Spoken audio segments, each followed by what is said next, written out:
nature. Right. That's a very strong argument for the human experience. Right. Yeah. One thing I'll say on that is when it comes to the person, I think this is one of the most fundamental categories in Orthodox theology.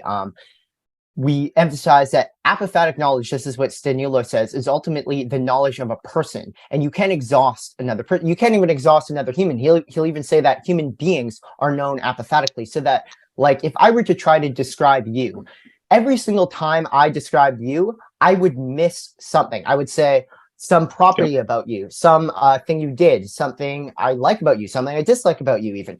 But none of that stuff is actually getting to you. They're always a little more general than what you actually are, because you, as an absolute singularity made in the image of God, cannot be known through any sort of rationalistic knowledge, which subsumes things under categories. The person is sort of like a category that transcends categories. Therefore, you can only know the person through experience. And this is why we don't get to God through rational arguments, which isn't to say there aren't rational arguments for God, but to truly know God, the highest knowledge of God, which is ultimately apophatic knowledge, is knowledge of God as a person, which can never be exhausted, which is the basis for the Orthodox understanding of deification as a ever-moving rest, where you continuously, despite having everything, you're moving more into that everything, because God is an infinity that even transcends infinity and eternity in himself. So one thing we can say about the person as well, and how we get to God from the person. So someone could say, okay, so yeah, that we're persons, and yeah, there's a certain sense in which we can't justify our own personhood, but let's just take it as a given. Or we could even say we come from naturalistic processes. So I guess I'll try and go over that first. I think C.S. Lewis has a good argument against naturalism based on the existence of the person. Now, more specifically, the primary faculty of the person, what distinguishes us from animals, which is our faculty of reason, our ability to know things as something. Now, in material reality, you will not find reasons anywhere. You will only find causation.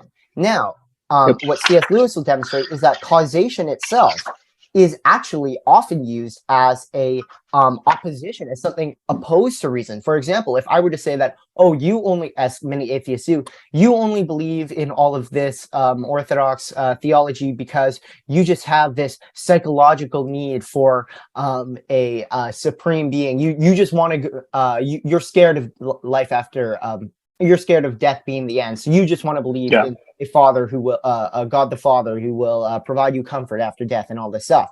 That is a cause, right? And we can see that this cause, if we were to say that this is truly why you believe this, this is often used as a reason not to believe what you believe. So we can see here that causation and reason are not the same thing. Ultimately, I would say you just cannot get reason out of pure causation. And the stuff, what you'll hear in circles on the internet a lot, which is, and this is becoming in modern science more of a thing people will talk about, is emergence. And I believe it's Jonathan Peugeot who ultimately says that emergence is ultimately just magic. It's just the same word as magic, because it doesn't really provide a justification for how you get from pure causation, matter, to what we call spirit and reason. Now, how do we get from the person then? If we have persons, okay, we've got the realm of spirit. How do we get to God then? And we know spirit can't come from matter. How do we get from God? Well, this is an argument I actually kind of got to while talking with a secular friend of mine who's never had any reason to believe in God. And we were just talking, and I was sort of trying to approach it from a communal perspective. And I realized that I basically just came to Aristotle's first cause argument, but made sort of communal. So what I was saying is, I was saying that, like, okay, so you are a person, right? Can you describe any single thing about you that you, like, any knowledge you have, any understanding of your identity that can just be taken alone by yourself and cannot be said to have been informed by other people around you, right? And then we were talking about it, and it's like, no, nothing about you has developed your ability to speak, your ability to even think, the categories you use. Ultimately, every single thing about yourself as a person, you received through a dialogue, a communion with other people. Now we can say the same thing about every other person. No person in themselves has that grounding of self-identity. No one is self-contained in the way that they can say, oh, my being is absolute, so that it is not contingent upon other people, right? Yes. So all of our, we could say, our potentialities, and this is something else I realized, the word potentiality, we can adopt it from Aristotle, but I think an even more accurate way to sort of provide clarity to how we would understand it is potentiality is always potential for communion. What you have, because your potentialities are never actualized outside of communion. And you can basically come to this just through like thinking about it. It's pretty intuitive idea, I would say. All of your potentialities, all you are as a person, is actualized through your dialogue with other people, through your communion with other people. So now we've established that every single person, their identity, everything they know, everything they are, is contingent upon their relationships with other people. But if all of us in ourselves, right, taken as self-identity without abstracted from everyone else, all of us are equal to absolute zero, right? We're all zero in ourselves. We're all dependent. We're all contingent upon other people. Right. How did we ever get to a point where the zero went to one? How did we ever get a point of relation? How did because something has to precede the relation in a sense. Now we'll say this is why like Stanilo will say that the love of God is not the being of God, because the love presupposes the persons, right? Right.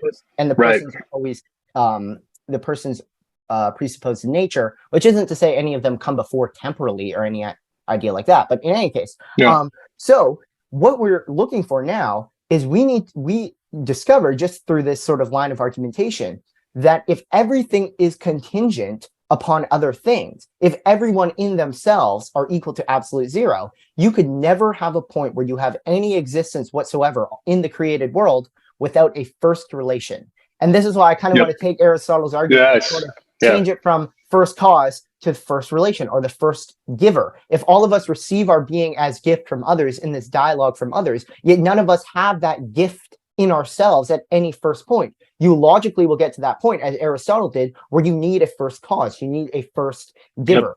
So you need something which in himself or in itself, we haven't got to the person level yet, but in itself needs to have that ability to give what we all have, which is communion. Now, this is why I think it's a communal argument for God, because now you see how this first cause argument doesn't just, in many of like the way Aristotle formulates it, it's a correct critique that it really, in the way Aristotle formulates it, it only gets to like a generic Unitarian God. Doesn't even have to be a person, right? It's not even, doesn't even go as far as Islam in many cases. But if you understand that the first cause is synonymous with first relation, and potential is always potential for communion, actuality is always communion as an event taking place, then you realize that the God who gives has to have what he's given, right? Like God cannot give us something that he does not have in himself. So to give us personhood, to give us the quality of being a one and many, multiplicity and unity together, and to give us the ability to commune, this is something that has to be present in God, and only the Christian Trinity has that, meets that criteria. So now we can see how we can go from the existence of persons just working through the communal logic to a communal God, precisely because it's just a classic. This isn't really anything new. Aristotle already figured this out. You ultimately get to a point where you're working down, seeing how everything is contingent upon other things, but just logically speaking, if everything is equal to absolute zero in themselves, the very fact of the existence of specifically a personal reality of intersubjectivity presupposes a God. And since we framed it within the communal understanding, this God has to in himself be a communion. Be and again, communion. only the Trinity meets this criteria. Yeah, I would add too,